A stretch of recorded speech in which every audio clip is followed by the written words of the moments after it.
I work in the financial services industry. In New York, that means Wall Street usually. It always does. What I do is I invest in companies on behalf of my firm that are small, growing, exciting technology companies. And then I sit on the boards of those companies and help them become great. I never imagined this for myself. I love it though. I just love it. I love the job. I love the firm that I work for. I just love it. It's very competitive, but I'm okay with that. Good. Hey, Reed, come here. Come here. How are you? My wife and I have an autistic son. His name is Reed. I have two sons. Reed's 32 and Jason is 22. He's the younger one. You know, it's a tragedy for our son to be autistic. He's severely autistic. And we worked for 6 years on a program that where my wife would work like 12, 14 hours a day solid in trying to retrain and break through the autism. What do you got, Reed? Reed, what do you got? So we did that for 6 years, and she's a saint on this thing. She really, every day, we were going to try everything possible to bring him back and not give up. Come here, give me one, give me another. Okay, come on. So we did that, and my wife did it primarily.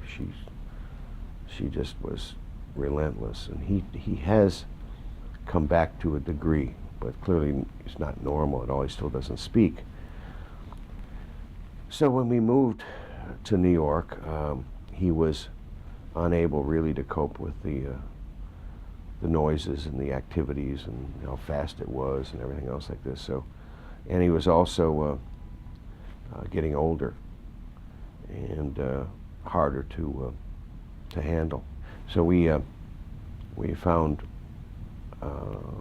this organization, which is a national organization called the Devereaux Foundation, and it deals with autistic and other mentally handicapped people.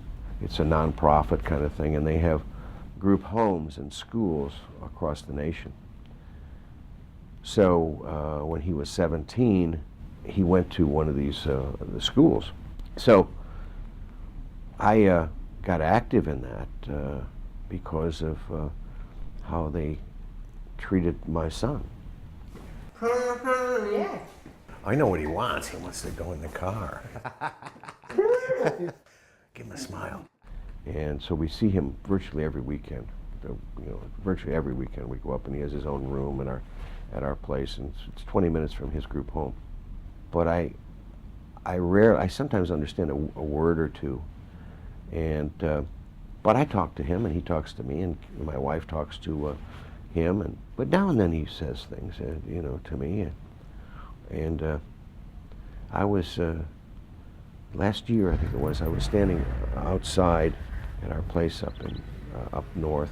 So he was at the house, and it was dark, and I was with a friend and cooking outside, and all of a sudden I hear this voice that says, "I love you."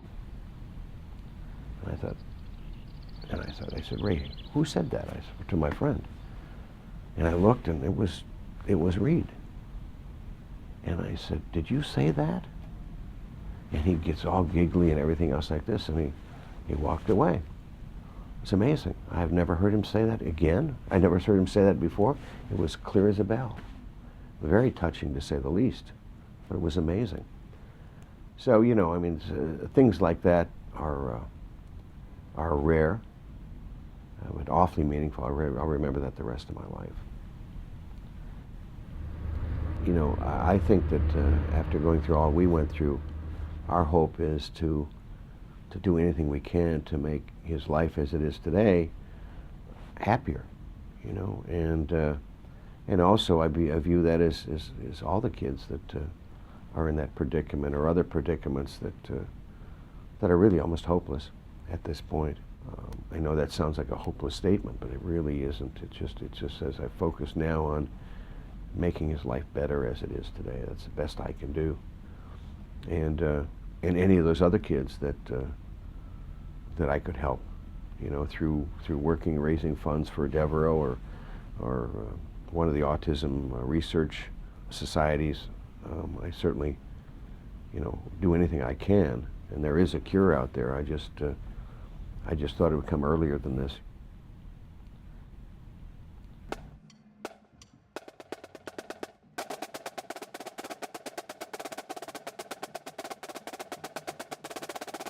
I was a drummer. I played snare drum. It was just my love. I loved it. I just loved it. And I had seen the Michigan State drum line on television. They used to, if you remember, they used to show half times on television in the prehistoric years. And so I saw that drum line and I thought, my God, I would do anything to be in that drum line, to play with those guys. I mean, you know, you saw all of them on television, but that clearly was the most incredible thing I had seen. So it really got me going. It really got me going. In the small college I went to, I worked like crazy so I could get my grades up, and I did do that so I could transfer to Michigan State.